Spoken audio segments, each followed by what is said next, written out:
Hej, heter Asa fra Websyn og synergi.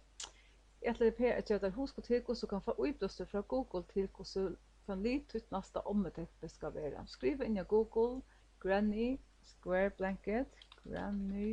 blanket och enter så får du en rykve av blankjon till Ommuteppi. Klicka så på bilder här på och så får du några myndur av Ommuteppi. Hvis så damer öliga väl rätt så kan du få in på sökeverktyg och välja liten rätt. Den röda liten här på så får du dömer om tepper som har varit rätt och så är det rätt. Eller du kan välja där svart till dömes så ser du hur så svart Ommuteppi kommer att se ut. Det samma hvis du ska göra det först på tröttja så kan du skriva färösk stryck.